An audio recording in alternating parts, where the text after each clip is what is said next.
बच्चों हम लोग chemistry carbon and its compound में आईपीएसी नेम पढ़ेंगे। आईपीएसी नेम का बच्चों फुल फॉर्म होता है इंटरनेशनल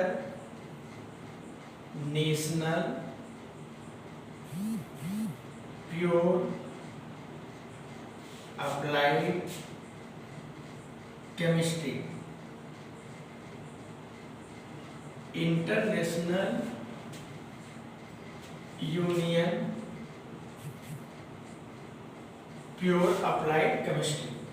अब बच्चों इसमें क्या करते हैं, सबसे पहले बेसिक चीज ये होता है, इसके 10 नेम होते हैं। 10 नेम जैसे C1 है, इसको हम क्या बोलते हैं, मिथ बोलते हैं।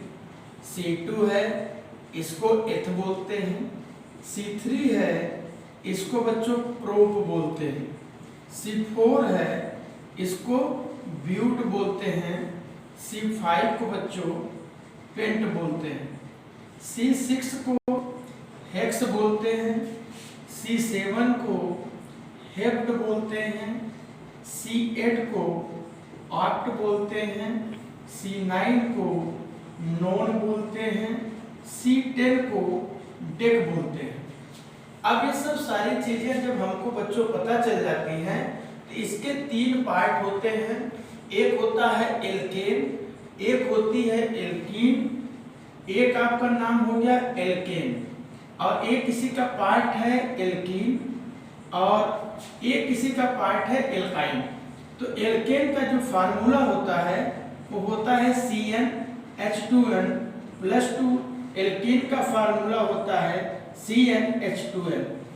अब देखो इसमें क्या बात आती है कि कार्बन कार्बन के बीच में जब सिंगल बॉन्ड होता है तो इसका सफिक्स एन जुड़ता है, और कार्बन कार्बन के बीच में जब डबल बॉन्ड होता है इसका सफिक्स इन जुड़ता है। अब ये बात कहाँ पता चलेगी, अब हम लोग क्या करेंगे, कार्बन की चेन लेते हैं।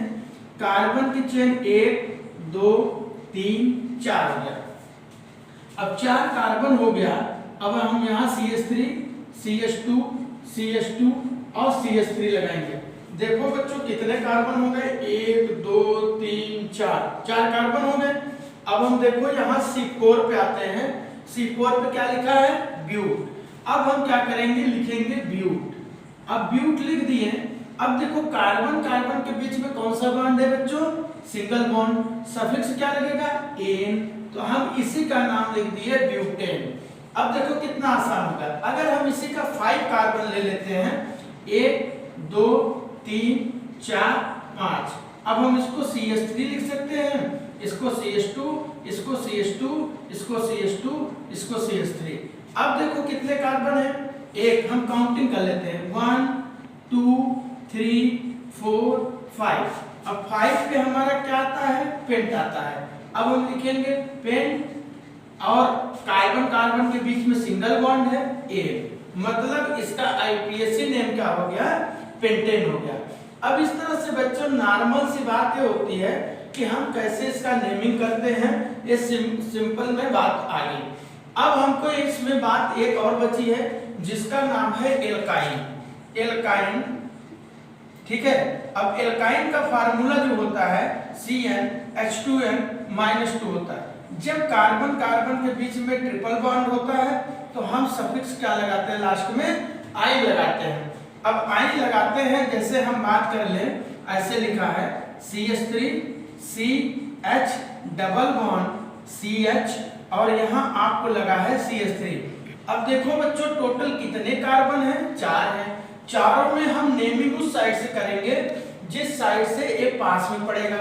हम यहाँ से काउंट कर रहे हैं 1 2 पोजीशन पे, यहाँ भी काउंट कर रहे हैं 2 पोजीशन पे, तो हम 1 लिखेंगे, 2 लिखेंगे, 3 लिखेंगे, 4 लिखेंगे। अब 2 कार्बन सेकंड पे कौन सा बॉन्ड है, डबल, तो हम इसको क्या लिखेंगे बच्चों, ब्यूट-2-ईन।